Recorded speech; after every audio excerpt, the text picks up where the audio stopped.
السلام علیکم ورحمۃ اللہ۔ توحید کا ذکر کسی حدیث میں آیا ہے یا نہیں، اس بارے میں سوال پوچھا گیا ہے۔ تو اس سے پہلے یہ وضاحت کر دی جائے کہ کتاب و سنت کے دلائل میں توحید بہت زیادہ بیان ہوئی ہے، بلکہ مرکزی حیثیت حاصل ہے کتاب و سنت میں تو وہ توحید کو ہی ہے۔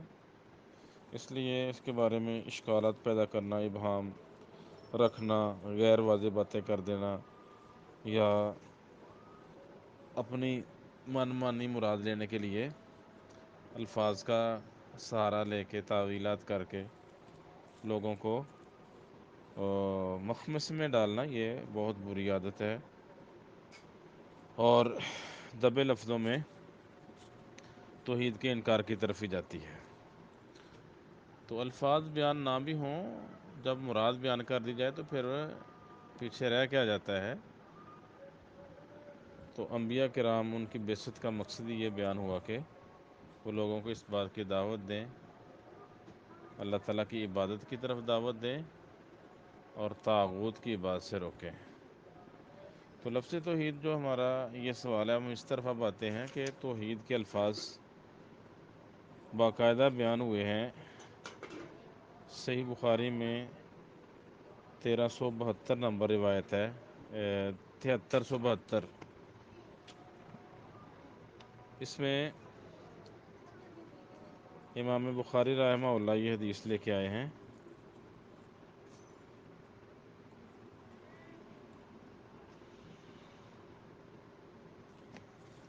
عبداللہ بن عباس رضی اللہ تعالیٰ عنہ بیان کرتے ہیں، جب نبی صلی اللہ علیہ وسلم نے معاذ رضی اللہ تعالیٰ عنہ کو اہل یمن کی طرف روانہ کیا تو انہیں کہا، انک تقدم علی قوم من اہل الکتاب، تم اہل کتاب کے کچھ لوگوں کے پاس جا رہے ہو، فلیکن اول ما تدعوہم الی ان یوحدوا اللہ تعالی،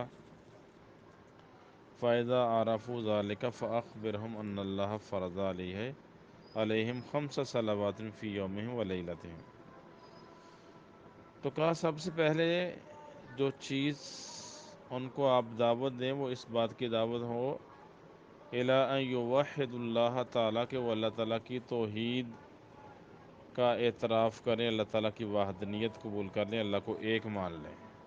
تو یہاں وحد یوحد توحید سے ہی یہ یوحد صیغہ ہے جمع مذکر غائب فعل مضارع معروف کا۔ اور امام بخاری رحمہ اللہ نے بھی کتاب و توحید کتاب کا عنوان قائم کیا اور باب میں لکھا ہے، باب ما جاء فی دعاء النبی صلی اللہ علیہ وسلم امتہ الی توحید اللہ تبارک و تعالی۔ اس مسئلے کا بیان کہ نبی صلی اللہ علیہ وسلم نے اپنی امت کو اللہ تبارک و تعالیٰ کی توحید کی طرف دعوت دی ہے۔ تو یہاں توحید کے الفاظ بھی آگئے، کتاب و توحید بھی آگئی، اور باب بھی اسی کے متعلق امام بخاری رحمہ اللہ نے قائم کیا ہے۔ تو یہ ساری چیزیں اس بات کی دلیل ہیں کہ توحید کا لفظ حدیث میں باقاعدہ آیا، اور اس کے مفہوم میں تو بہت زیادہ احادیث ہیں۔ یہ امام بخاری رحمہ اللہ کی کتاب و توحید ہی اسی مسئلہ پر ہے کہ اللہ تعالیٰ ایک ہے، اس کے ساتھ کوئی شریک نہیں، اور توحید کی کسی بھی قسم میں شرک کی گنجائش نہیں ہے۔ اس لیے توحید خالص کا اہتمام کرنا چاہیے، اس کی معاون کتابیں پڑھنی چاہیے۔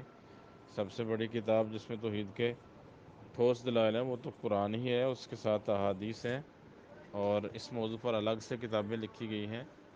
ہمارے ہاں برصغیر میں تقویۃ الایمان حدیث کی بہت مضبوط کتاب ہے۔ اسی طرح کتاب التوحید عربی میں، اردو میں تراجم بھی ہوئے ہیں، اور اردو میں اس کی شرحیں بھی لکھی گئی ہیں۔